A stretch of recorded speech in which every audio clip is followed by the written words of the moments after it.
This news update is brought to you by... Say hello to Chelsea. Chelsea is a champion surfer, so she's accustomed to moving super fast, which is why she relies on super fast broadband brought to her through Flow's 100% fiber to the home network. It keeps her family sharing and surfing and saving each month. Combined, she bundles her Flow mobile, home phone, and TV services, so she can enjoy much more for much less, and so can you. Visit any Flow retail outlet, call 1-800-804-2994, or visit discoverflow.co to find out more. One-of-a-kind connection. This is how we flow. It's Monday, March 7, and time for the Barbados Today Afternoon Update. I'm Fernella Wedderburn. Thanks for joining us. The opposition Barbados Labour Party needs to change its political narrative if it wants to win the 2018 general election. The advice from noted political scientist Dr. George Bell, who says the party also has to renew itself and place strong focus on social democracy. He made the comments as he addressed the BLP's St. Philip North branch meeting at the St. Mark's Resource Centre last night. If you can respond to these well-known people here in the right way, you can tell them that the party, your party, built social democracy, and you have to defend it. And it gives you hope for the future. Greediness is not going to give you that. Selfishness is not going to give you that. Careerism is not going to give you that. So a big part of the responsibility of the Barbados Labour Party is that narrative. But I don't know if you have time to do it for the next election. I think you need to start. The next election will most likely be one on the very traditional way. I told you at the very beginning of this speech that the other party will lose. The other party will lose and you will win. Okay? But if you're going to win too, in terms of that too, you also have to be organized on the ground. In other news, the president of the Bridgetown Taxi Association wants a dedicated lane for public service vehicles and taxis. Vilino Greaves says the special lane is needed in order for drivers and operators to transport passengers speedily to and from destinations, especially when entering the city. He made the call at an awards ceremony at Divi South Winds last night, where 4 PSV owners were honored for exemplary service. I believe that when you have very busy days in Bridgetown, there should be a dedicated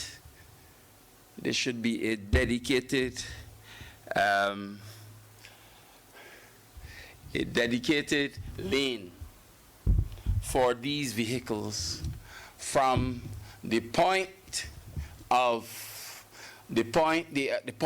origin to these areas that I have pointed out and across Bridgetown. And it's not difficult to do because we already have double lanes. Now, lanes like that could also be reserved for government vehicles, emergency vehicles, and whoever else, if you want to put in the officialdom, you know, the MPs and the ML cars. There's nothing wrong with it. But why can't taxi operators, PSVs, BTs, Bs, why can't they have a dedicated line when they are approaching these city areas? Because that is their work, that is their business. Meantime, PSV owners and operators are accusing authorities of discrimination as they make another appeal for duty-free concessions on vehicle parts. Regardless of whether you're owner or a driver, I believe everyone here has experienced driving a vehicle which has required some sort of parts. And we've lost weeks, sometimes months, with our vans off the road. So we speak, owner, driver doesn't make a difference. I want you to sit down and reflect on the fact that everyone in Barbados gets some form of duty-free concession, whether it be parts or vehicles. And we, as an industry, have received nothing. What I can say, and the question that we need to ask ourselves, are these individuals, are these associations better businessmen than we are?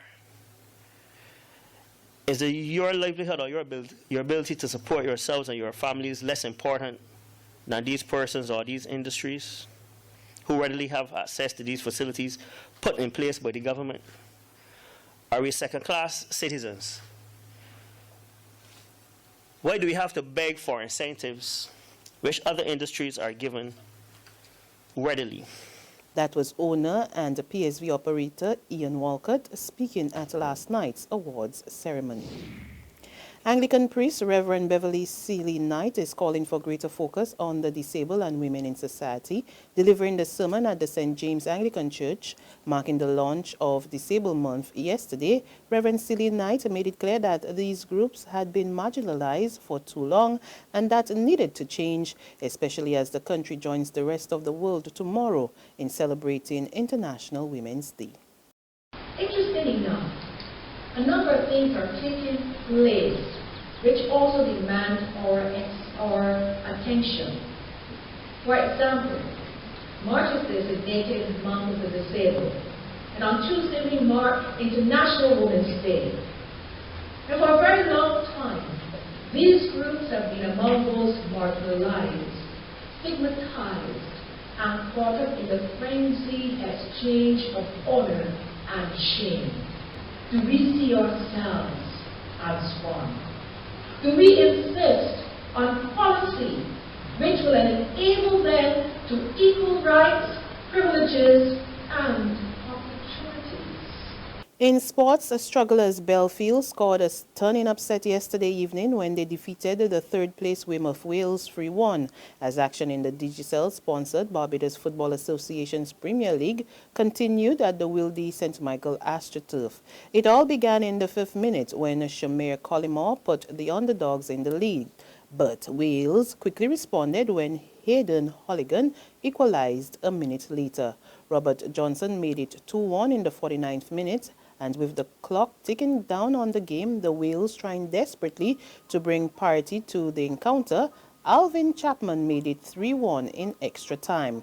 In the second game of the evening, Paradise defeated Rendezvous 2-1 thanks to goals from Norrell George and Armando Lashley. Paul Lovell pulled a goal back for Rendezvous in extra time.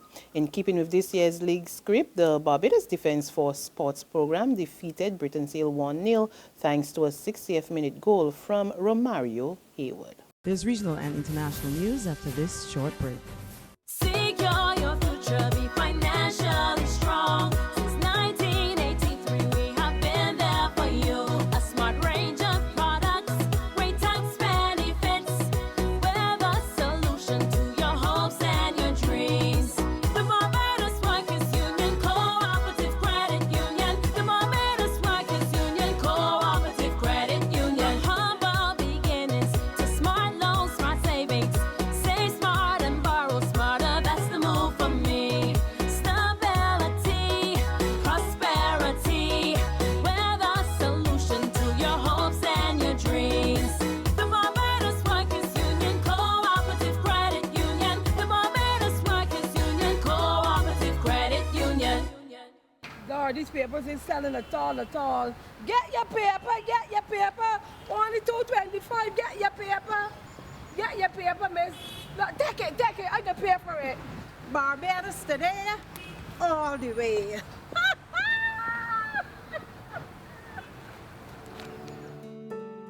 Barbados Today. News you can trust.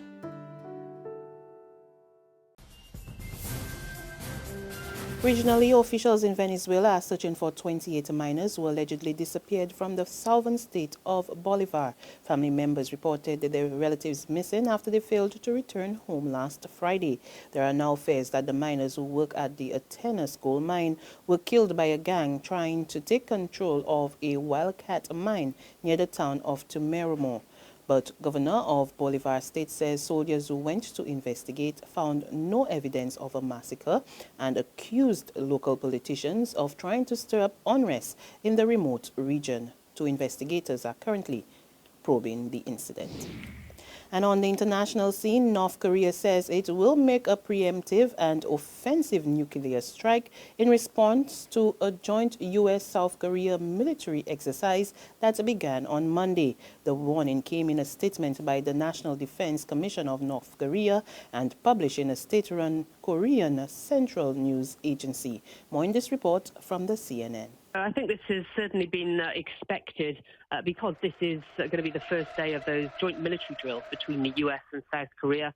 Every single year, these irritate Pyongyang. They see them as a dress rehearsal to an invasion, which is why every year we see the rhetoric increasing.